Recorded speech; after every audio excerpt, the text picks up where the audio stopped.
आज कुंती जी की और भीमाचार्य जी की स्तुति है। कोई मानव मालिक नहीं हो सकता, मानव तो मुनि है। मानव को संचालन का काम दिया है। मानव तन का भी मालिक नहीं, तब फिर वह मन का मालिक कैसे हो सकता है? फिर धन का मालिक कैसे हो सकता है? मानव सद्भावना से बारंबार प्रभु को वंदन कर सकता है। कुंती जी बार बार प्रभु का वंदन करती हैं। द्वारिका जाने के लिए तैयार थे, फिर भी द्वारिकानाथ वापस आए। कुंती के महल में प्रभु पधारे, तब वे प्रसन्न हो गई। वह तो रास्ते में हाथ जोड़कर खड़ी थी, इसी से प्रभु पुनः पधारे। अब देखिए, सवाल अलग अलग सोच रहे हैं। कुंती जी सोच रही हैं कि मेरी वजह से आए। अर्जुन सोचते हैं प्रभु का मुझ पर बहुत प्रेम है, इसलिए वो रुके हैं। श्री कृष्ण ने सोचा होगा कि द्रौपदी बहुत दुखी है, थोड़े दिन द्रौपदी के साथ रहूं, अपना दुख भूल जाएगी। अब द्रौपदी सोच रही है मेरे 5 पुत्र की हत्या हो गई तो मैं बहुत दुखी हूँ। भगवान ने सोचा होगा, इसलिए मेरी वजह से रुके। मेरे कृष्ण मेल में लौटे हैं। सुभद्रा मान रही है द्रौपदी तो मुँह बोली बहन है, मैं तो माँ जाई बहन हूँ। प्रभु मेरे लिए वापस आए हैं।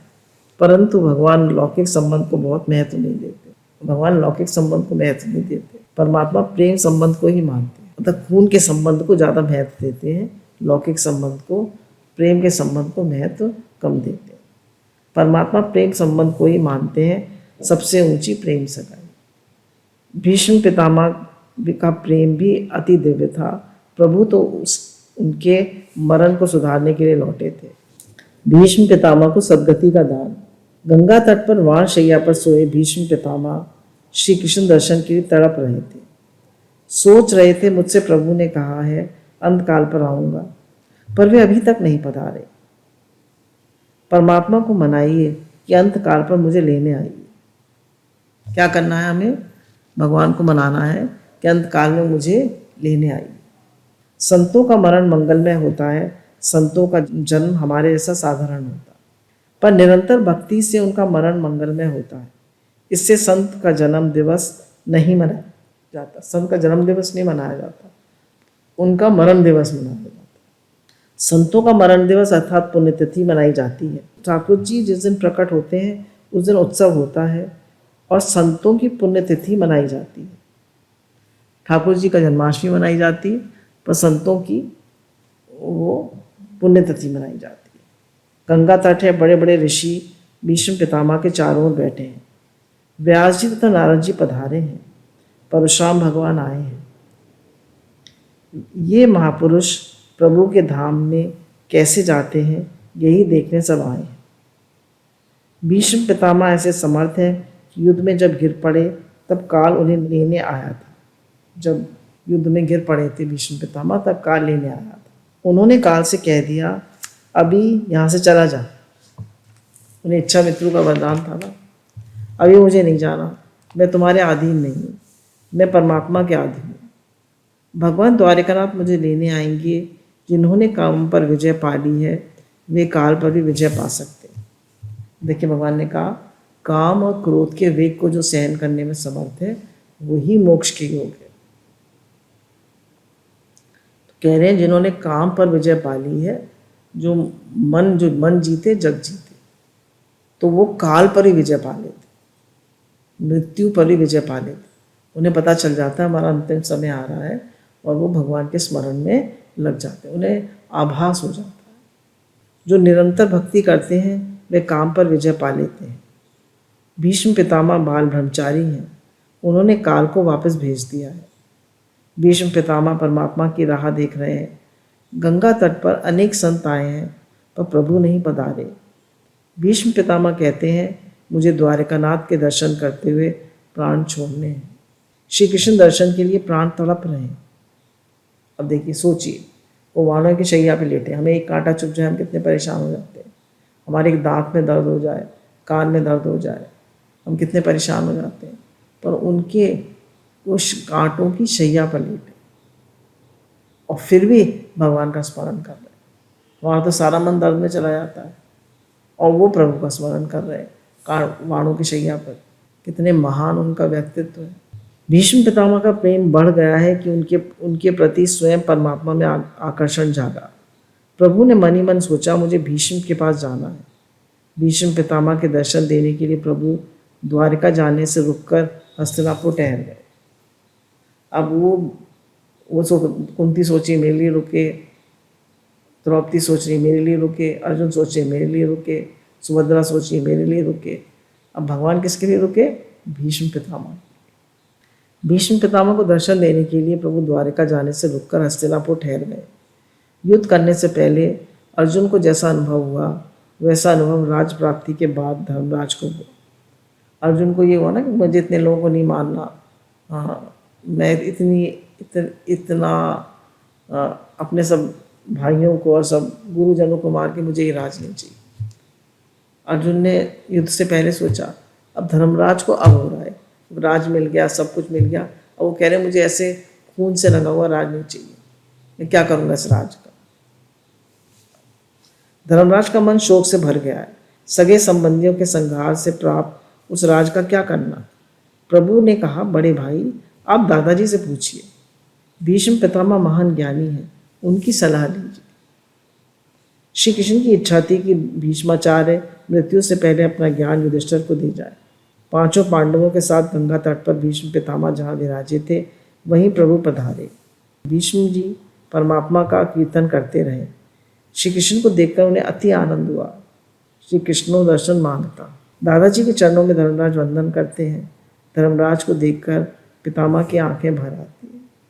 दादाजी के चरणों में धर्मराज वंदन करते हैं। धर्मराज को देखकर पितामह की आंखें भर आती हैं। मेरे वंश का ये बड़ा लड़का है, बहुत योग्य लड़का है, कैसा पवित्र जीवन जी रहा है। धर्मराज को देख के पितामह का हृदय द्रवित हुआ। धर्मराज को उन्होंने आशीर्वाद दिया और कहा, पूछो किस बात की चिंता में हो। बड़े बड़े ऋषि जिनके दर्शन के लिए तड़प रहे हैं वे परमात्मा तुम्हारे घर में है। कहने तुम्हें किस बात की चिंता है, भगवान श्री कृष्ण तुम्हारे घर में है। जिनके लिए बड़े बड़े ऋषि मुनि तड़प रहे हैं वे भगवान तुम्हारे घर में। प्रभु ने तुमको स्वीकारा है, तुम्हारी चिंता प्रभु को है। आप जिस देव की बहुत प्रेम से पूजा करते हैं, जिस देव के नाम का जप कर रहे हैं, उस देव को आपकी चिंता है। कह रहे हैं भगवान को आपने अपने घर में पधारा है, उनका नाम जप कर रहे हैं, उन्हें याद कर रहे हैं, उनका शुक्राना मान रहे हैं, उनकी स्तुति कर रहे हैं, उनसे प्रार्थना कर रहे हैं, तो वो देव आपकी चिंता करेंगे। आप बिल्कुल चिंता न करें। अपनी चिंता तुम्हें नहीं करनी चाहिए, प्रभु में विश्वास रखिए। मेरी चिंता हरि करे, मम चिंते क्या हो। घर में प्रभु विराजते हैं, ठाकुर जी की सेवा हो रही है और कोई जीव उदास रहता है। भगवान कहते हैं मैं मर नहीं गया, तेरा बाप घर में है, फिर चिंता किस लिए। जिसके पिता की मृत्यु हो जाए उसे चिंता हो सकती है, तुम्हारी चिंता भगवान को है। भीष्म पितामह कहते हैं आपको चिंता किस लिए। यह तो आपका निमित्त बनाकर प्रभु यहाँ मेरे मरण को सुधारने के लिए पधारे हैं। भीष्म पितामह दिन में 3 बार परमात्मा की प्रार्थना करते थे। उन्हें वचन दिया था कि आपके अंतकाल में मैं आऊँगा। वचन सिद्ध करने के लिए प्रभु पधारे। आप भी भगवान को 3 बार प्रार्थना कीजिए। आप भी भगवान की 3 बार प्रार्थना करिए मनी। भोग तो लगाते हैं 3 टाइम, भगवान को याद भी करिए 3 टाइम मनी में। कई बार दिन में, हे नाथ आपको भूलूं नहीं, हे नाथ मैं आपका हूँ, आप मेरे। भगवान आपको लेने आएंगे। शरीर स्वस्थ रहता है तब मानव प्राय प्रभु की भक्ति नहीं करता। शरीर स्वस्थ रहता है तब प्राय बुद्धि बिगड़ती रहती है। शरीर बिगड़ता है तब बुद्धि अच्छी होती है। शरीर बिगड़ने पर समझ आती है, बुद्धि में सुधार होता है। पर ऐसे समय में यह सुधार होता है, मानव कुछ कर नहीं पाता। शरीर स्वस्थ है तो खेल आपके हाथ में है। कहते जब तक शरीर स्वस्थ है खेल आपके हाथ में है। खूब भगवान का नाम लीजिए, खूब भगवान को याद करिए, खूब शुक्राना मानिए, जितनी सेवा हो सके करिए। परमात्मा को प्रसन्न कीजिए, प्रभु से विनती कीजिए जिससे अंतकाल पर प्रभु आपके पास आए। द्वारिकानाथ के दर्शन करते हुए भीष्माचार्य की आंखें भर आई। शरीर में रोमांच हुआ। मेरे प्रभु की कैसी कृपा, आज मेरे मरण को सुधारने के लिए प्रभु आए। सचमुच मैं लायक नहीं, मैं दुष्ट हूँ, मेरे प्रभु बहुत दयालु हैं। अब भीष्म पितामह को याद आ रहा है। जैसे कुंती को याद आया ना सब लीलाएं भगवान की, ऐसे भीष्म पितामह को याद आ रहा है कि अर्जुन के रथ के सारथी बनकर विराजे थे, तब मैंने आपको बाण मारे थे, पर उन्होंने मुझे एक भी बाण नहीं मारा। भीष्म पितामह को याद आ रहा है कि मैंने आपको इतने बाण मारे थे पर आपने एक भी बाण नहीं मारा मुझे। ऐसा हुआ कि युद्ध जब चल रहा था तब दुर्योधन ने भीष्म पितामह को उल्हाना दी। महाभारत में इसका वर्णन है। भीष्म पितामह से वे कहता है, दादा आज तक मेरे घर का खाया और आज युद्ध के समय आपको पांडव अच्छे लग रहे हैं। दुर्योधन कैसा कैसा बोलने लगा। भीष्म पितामह क्षत्रिय वीर हैं, आवेश में आ गए। उन्होंने निश्चय किया कि कल अर्जुन की खबर लूँगा युद्ध में, उसे दिखा दूंगा कि भगवान श्री कृष्ण उसके रथ पे विराज रहे हैं, इससे ही उसकी विजय हो रही है। भगवान हमारे साथ है, इसीलिए हम ठीक ठाक हैं। सब अनुकूलता का कारण भगवान है, गुरु का ज्ञान है, शरणागति है। ये श्री कृष्ण उठकर जाएंगे, वैसे ही अर्जुन की खबर लूँगा, अर्जुन को बाण मारूंगा। उससे आज भीष्म पितामह अर्जुन को नहीं, अर्जुन के रथ में सारथी बने बैठे श्री कृष्ण को बाण मार देते। अर्जुन को तो मारा नहीं उन्होंने, भगवान श्री कृष्ण को मार दिया। आज भीष्म पितामह आवेश में है, युद्ध में रंग जमा है। उनके बाण से द्वारिकानाथ का कवच फट गया। श्री कृष्ण घायल हो गए। श्री अंग से रुधिर की धारा बहने लगी, भगवान के अंग से खून की धारा बहने लगी। अब उनके रथ पर, अर्जुन के रथ पर, जहाँ भगवान सारथी बने हुए थे, हनुमान जी बैठे रहते थे। तो हनुमान जी ने ये देखा, अर्जुन के रथ पर श्री हनुमान जी विराजमान थे। प्रभु ने हनुमान जी को आज्ञा दी थी कि तुम्हें रथ पर बैठकर युद्ध दर्शन करना है, तुम्हें और कुछ नहीं करना। हनुमान जी श्री हरि के दास हैं। युद्ध के दर्शन के लिए ही हनुमान जी को बिठाया गया था, किंतु श्री कृष्ण घायल हुए, हनुमान जी से देखा नहीं किया। मेरे मालिक को कौन बाण मार सकता है? वे क्या समझ रहा है? हनुमान जी को बड़ा क्रोध आ गया। क्रोध से उन्होंने कहा हुम हुम हुम, गर्जना की। हनुमान जी बाल ब्रह्मचारी थे, उन्होंने रौद्र रूप धारण कर लिया। सब घबराने लगे। भगवान ने ऊपर दृष्टि डाली और हनुमान जी से पूछा, अरे हुम हुम क्यों कर रहे हो? हनुमान जी कहने लगे, महाराज आपको मार मार रहे और मुझसे सहन नहीं हो रहा, आप मुझे आज्ञा दीजिए। प्रभु ने स्मित हास्य किया और हनुमान जी से कहा, हनुमान मुझे तो कुछ नहीं हो रहा, मैं अति आनंद में, ये तो लीला है। ठाकुर जी के श्री अंग में रुधिर नहीं है, मांस नहीं है, हड्डियां नहीं। श्री कृष्ण के अंग में मल नहीं, मूत्र नहीं। श्री कृष्ण आनंद स्वरूप है, आनंद ही श्री कृष्ण है। कई लोग ऐसा मानते हैं कि ईश्वर में आनंद है। ईश्वर में आनंद है ऐसा मानने वाले सिद्धांत में आनंद और ईश्वर दो तत्व भिन्न नहीं है। व्यास महर्षि का सिद्धांत है कि आनंद ही श्री कृष्ण है। जिसके जीवन में भगवान की भक्ति है वो हमेशा आनंद में रहता है। सच्चित आनंद स्वरूप है। सच्चित तो हम सबके पास है, पर आनंद नहीं। हमारा अखंड आनंद या अनंत आनंद नहीं बना रहता। इसका कारण क्या है कि हम दुनिया भर में सुख, आनंद, प्रेम सब एक ही बात है। दुनिया भर में सुख खोजते हैं, खाने में, पीने में, रुपए में, पैसे में, मान बढ़ाई में, सुख आराम में, सब जगह सुख खोजते हैं, पर भगवान से प्रेम नहीं करते। और सच्चा सुख भगवान में ही है, संसार में कहीं भी नहीं। मन की मैचिंग परमात्मा है। निराकाश श्री कृष्ण रूप में प्रकट हुआ है। श्री कृष्ण के अंग मात्र आनंद से भरा है और वे कृष्ण के रूप में प्रकट हुआ है। अब भगवान जी हनुमान जी को समझा रहे हैं कि तुम होम होम करोगे तो युद्ध यहीं समाप्त हो जाएगा। ये तो मेरी लीला है। भीष्म पितामह को याद आ रही है, हनुमान जी ने ओंकार किया तब मैं घबरा गया। मैंने तो युद्ध में श्री कृष्ण को विवेकहीन होकर बाण मारे हैं, फिर भी मेरे मरण के को सुधारने में आए हैं। श्री कृष्ण के समान कोई दयालु नहीं है। मेरा जैसा दुष्ट भी इस जगत में कोई नहीं है। मैंने भगवान को बाण मारे। मेरे स्वामी का शरीर तो अति कोमल है। ठाकुर जी के चरणों में अधिक तुलसी अर्पण करने पर ही वैष्णव संकोच अनुभव करते हैं, इनके पैरों में कहीं चोट ना लग जाए। प्रभु के चरण कोमल हैं, कोमल से भी कोमल है। आपने देखा ना उनके तलवे कितने लाल लाल है भगवान के। अधिक तुलसी अर्पण करूंगा तो कदाचित उन्हें भार लगेगा। इन चरणों में तुलसी अर्पित करने पर भी वैष्णव संकोच का अनुभव करते। धिक्कार है मुझे, मैंने उनके श्री में बाण मारे। भक्त भगवान को परतंत्र बनाते हैं। प्रभु ने स्मित हास किया। उन्होंने भीष्म पितामह से कहा, धर्मराज को आप समझाइए, उनकी कुछ पूछने की इच्छा है। भीष्म पितामह परमात्मा को वंदन करते हैं।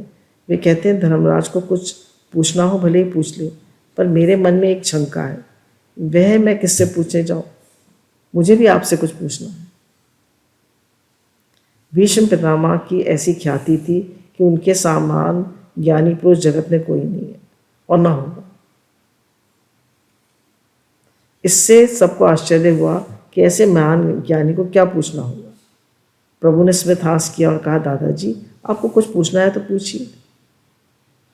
भीष्म पितामह ने द्वारिकानाथ को वंदन करके बोले, मुझे बार बार याद आता है कि मैंने जीवन में कोई पाप कभी नहीं किया। मैंने तन से पाप नहीं किया, मैंने मन से पाप नहीं करा। मैं गंगा पुत्र हूँ। मेरा मन गंगा जी के समान शुद्ध पवित्र है। मैंने बहुत पवित्र जीवन व्यतीत किया है। भीष्माचार्य ये किससे कह रहे थे? उन अंतर्यामी परमात्मा नारायण से कह रहे थे, जिन्हें तन मन सबकी पता है। प्रभु ने स्मित हास के साथ सम्मति देते हुए सिर हिलाया। फिर कहने लगे, सच कह रहे हैं आप, इसलिए तो मैं आपसे मिलने आया हूँ। भीष्म पिता कहने लगे, मैंने पाप नहीं किया तो किसकी सजा मिल रही है मुझे? मैं वाणों की छैया पे 6 महीने से क्यों लेटा हुआ?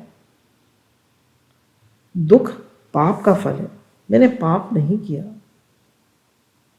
फिर भी मेरे जीवन में बाण की नोक पर सोने का प्रसंग क्यों आया?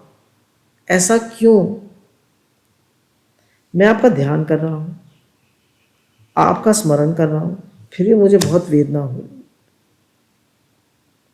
प्रभु ने स्मित हास किया और कहा, दादाजी आपने स्वयं पाप नहीं किया, पर पाप देखा तो है। हम पाप देखते भी हैं तो उसमें भी हमारी सम्मति होती है। इसकी ये सज़ा है। पाप देखने वाले को भी सज़ा मिलती है। जो पाप देखता है, पाप का विचार करता है, दूसरों के पाप का स्मरण करता है, उन सबको सज़ा मिलती है। धर्म की गति बहुत सूक्ष्म है। भीष्म पितामह को याद नहीं रहा कि उन्होंने पाप कब देखा।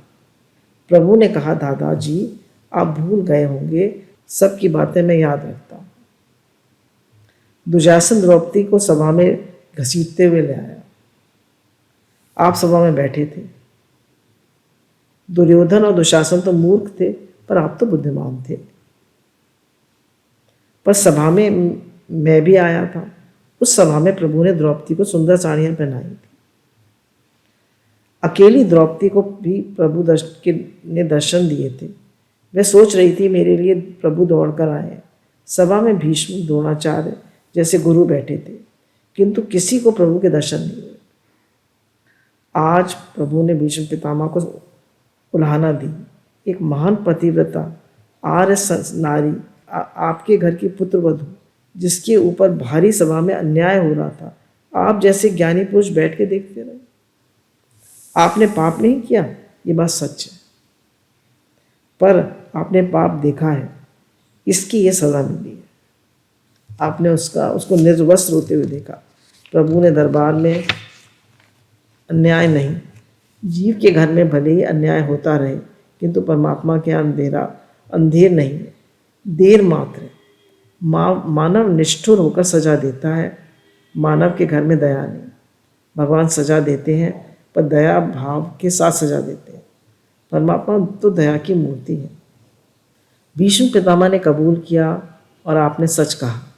उस दिन मेरी बुद्धि भ्रष्ट हो गई थी। मैंने दुर्योधन के घर का अन्न खाया था, इसलिए मेरी बुद्धि भ्रष्ट हो गई थी। सभा में बैठा रहा, मेरी ये भूल है। परमात्मा की प्रेम दृष्टि भीष्म जी पर पड़ी। भगवान प्रेम से देख रहे हैं। भीष्म पितामह की वेदना शांत हो जाती है। वाणों की शैया पर उनकी वेदना शांत हो जाती है। शरीर स्वस्थ है, भीष्म पितामह धर्मराज को उपदेश देते हैं। स्त्री धर्म, राजधर्म, आपद धर्म, मोक्ष धर्म की कथा बताते हैं। महाभारत में शांति पर, अनुशासन पर में ये प्रसंग है। धर्मराज का प्रश्न है, परधर्म क्या है? भीष्म पितामह कहते हैं, अब युधिष्ठिर एक प्रश्न पूछते हैं कि भाई मैंने इतना भारी खून खराबा हुआ है युद्ध में, तो मुझे ये राज करने का मन नहीं है। भीष्म पितामह का और युधिष्ठिर का बड़ा भारी संवाद हुआ। अंत में निष्कर्ष यही निकला कि रक्तपात अपराध होता है, यह आवश्यक नहीं। अगर मतलब हर समय अगर कहीं रक्तपात हो, मतलब खून खराबा हो, तो अब अपराध हमेशा नहीं होता। रक्तपात क्यों हुआ है ये देखना पड़ेगा। स्वार्थ के लिए किया गया रक्तपात अधर्म है, पर देश, संस्कृति और अपने संस्कारों की रक्षा के लिए किया गया रक्तपात अधर्म नहीं है। अब हमारे देश पर कोई हमला बोल दे तो हम लोग ऐसे बैठ जाएंगे, तो हम लड़ाई करेंगे ना। कह रहे हैं इन लोग, ये लोग अन्याय की लड़ाई लड़ रहे थे, तो आपने रक्तपात किया तो कोई गलत नहीं करा, आपने अपने धर्म की रक्षा करी।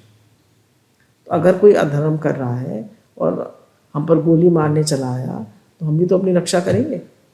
तो सेल्फ डिफेंस में किया हुआ रक्तपात कोई दोष नहीं।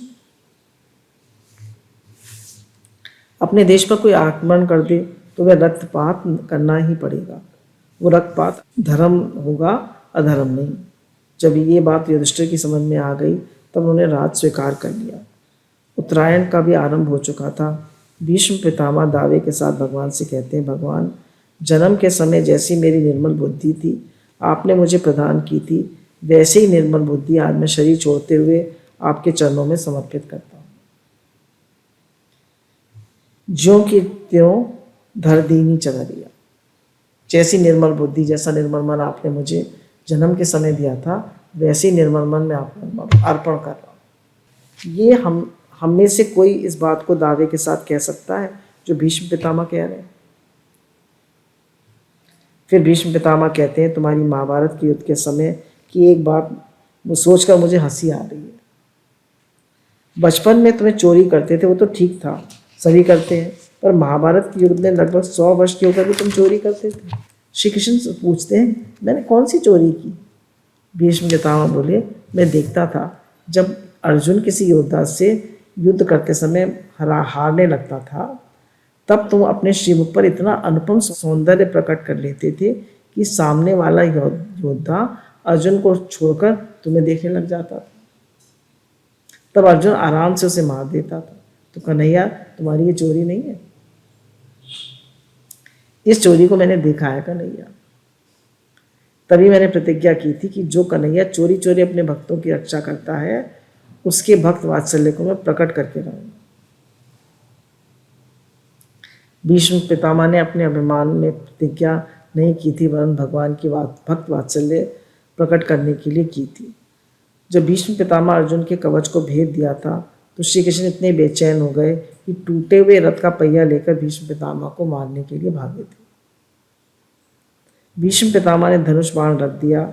भगवान श्री कृष्ण उस समय अर्जुन को बचाने के लिए बेचैन थे। ये कैसे पता? बोले, नहीं होते तो सुदर्शन चक्र को बुला लेते। टूटे पहिए को लेकर क्यों भागने की क्या जरूरत थी? उनको ध्यान ही नहीं रहा कि मेरे पास सुदर्शन चक्र भी है। भीष्म पितामह ने धनुष बाण रख दिया और बोले, कन्हैया, धनुष बाण रखा है, चाहो तो रक्षा करो, चाहे तो अपने मिला।